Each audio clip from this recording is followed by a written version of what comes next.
I'm Haylee Ficuciello, Senior Correspondent for Englebrook Independent News. Tonight, we take a look at some of the biggest federal criminal cases announced across the southern East United States during the middle of June of 2026. From tax fraud and cryptocurrency scams to fentanyl trafficking, child exploitation cases, public corruption, foreign agent prosecutions, and organized drug conspiracies, federal authorities across the region have been busy bringing offenders before the courts. Let's begin in Maryland. Federal prosecutors in Maryland announced a series of major criminal cases this week. Twin brothers Dennis and Greg March, both 55 years old from Berlin, Maryland, pled guilty to federal tax evasion charges after admitting they concealed millions of dollars in income while failing to pay taxes between 2017 and 2023. Authorities say the brothers hid more than $4.5 million each and avoided paying $1.8 million in taxes as spies. Prosecutors allege the money was funneled through shell entities while the brothers acquired luxury real estate in Florida and withdrew millions of dollars in cash from business accounts.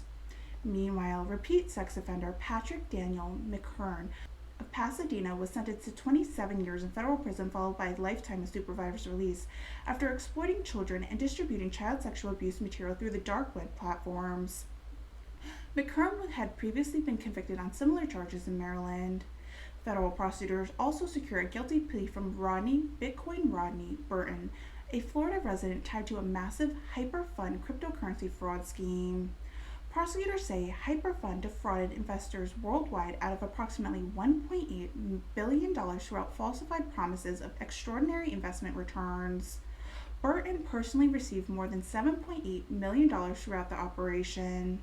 In Greenbelt, senior airman Jacob Michael Young pled guilty to possession of child sexual abuse material while serving for the United States Air Force. Investigators traced dozens of illegal files to Young's residence at Joint Base Andrews and later recovered more than 200 files from electronic devices. Finally, in the continued investigation into the collapse of the Baltimore Francis Scott Key Bridge, Demby Daly, chief engineer Kalan Demaralandan, entered a deferred prosecution agreement and admitted conduct constituting a criminal violation of federal marine safety laws. Prosecutors say he failed to disclose a hazardous fuel condition that may have affected vessel safety before the catastrophic bridge strike. Federal authorities in West Virginia continue focusing heavily on narcotic trafficking and public corruption. In Clarksburg, Pittsburgh resident Quashawn Williams was sentenced to 41 months in prison after trafficking fentanyl and p-fluorofentanyl into the region. Federal prosecutors say he distributed deadly narcotics to a confidential informant on multiple occasions. In Martinsburg, a federal grand jury indicted two former Berkeley County Sheriff's Office employees, what prosecutors describe as a long-running fraud scheme involving taxpayer funds and conservatorship accounts. Authorities allege the pair stole money throughout forged checks, fraudulent transactions, and misuse of official financial accounts over nearly 2 decades. In Charleston, Ohio resident Roderick Boyd received nearly 5 years in federal prison for fentanyl distribution offense committed in cross lanes.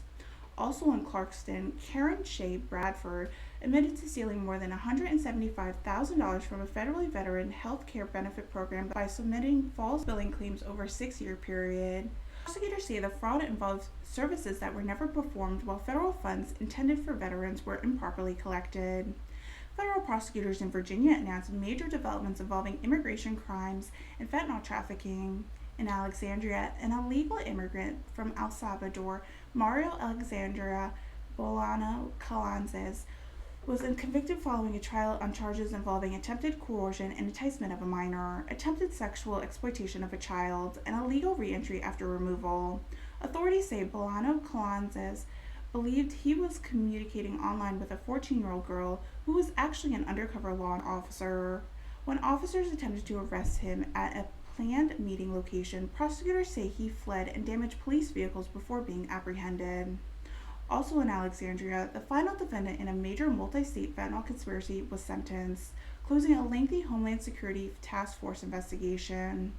Carlos Silvano Romano, received more than 11 years in prison for his role in a network responsible for distributing thousands of counterfeit fentanyl pills from California into Virginia and Maryland. Federal authorities say firearms, drug trafficking, and interstate distribution all played a major role in the conspiracy. One of the most unusual federal cases this month comes from Tennessee. Former Oak Ridge National Laboratory employee Portia Mbamba was sentenced after admitting she acted as an unregistered agent of the South African government while seeking access to sensitive U.S. government information. Investigators say Mbamba, a former South African Air Force general, maintaining communication with South Africa's intelligence officials while simultaneously pursuing a U.S. security clearance. Authorities also allege she provided false information during the clearance process. She received 6 months in federal prison, 2 years of supervised release, and monetary fines. In Nashville, former physician Philip Taylor Sabosh was sentenced to 30 years in federal prison after admitting to sexually exploiting 7 minors. Federal prosecutors say Sabosh used online relationships, gifts, and money to coerce minors into creating sexually explicit material, much of which was later distributed online. Federal courts in North Carolina hand down several significant sentences this week. In Charlotte, Jonathan Dalvin received 7 years in federal prison after investigators discovered hundreds of child sexual abuse videos and images stored on his electronic devices.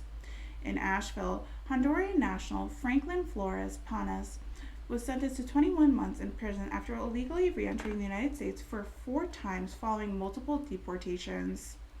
And in New Bern, convicted felon Montreal Ingram received more than 7 years in prison after firing a handgun while fleeing law enforcement officers during a traffic stop in Rocky Mountain.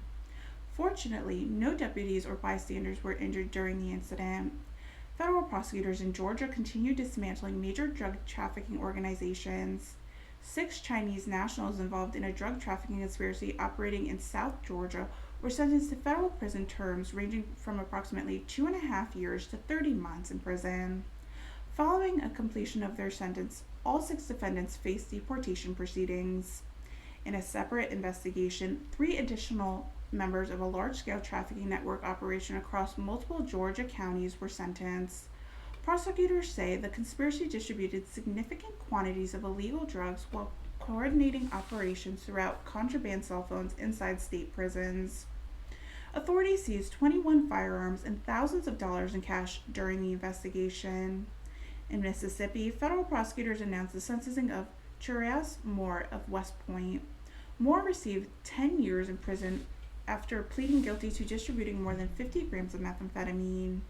The investigation was conducted through the Homeland Security Task Force initiative, bringing together local, state, and federal agencies in an effort to combat organized narcotic trafficking across Mississippi communities.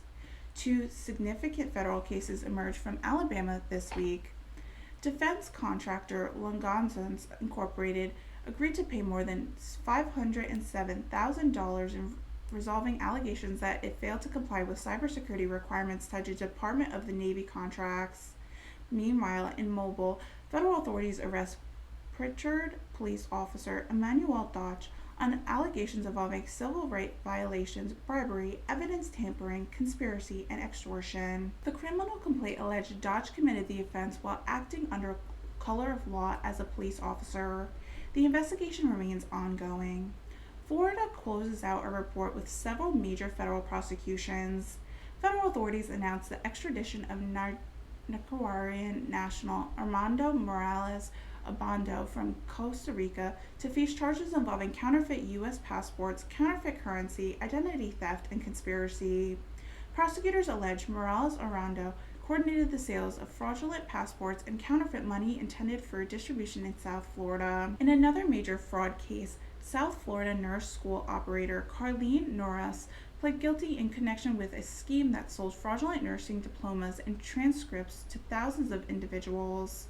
Federal authorities estimated nearly 3,000 fraudulent diplomas were issued, with more than 2,200 recipients ultimately obtaining nursing license and employment across the country. Finally, a federal grand jury indicted Gainesville resident Forrest Kendall Perbenton on hate crime and firearm charges. According to prosecutors, Perbenton allegedly attempted to carry out a mass shooting targeting Jewish victims at a pro-Israel organization. Authorities say he was armed with an AR-15 style rifle equipped with a suppressor when he allegedly plotted to interrupt. If convicted, he faces a possible life in federal prison. Those are some of the major federal prosecutions, convictions, guilty pleas, and sentencings announced across the southeastern United States during the middle of June of 2026. From billion-dollar fraud schemes and international criminal conspiracies to narcotic trafficking, public corruption, immigration crimes, and child exploitation cases, federal investigators continue to target a wide range of criminal activity throughout the region. For Englebrook Independent News, I'm Haylee Ficuciello. Thank you for joining us for this federal crime report. Good night and stay safe.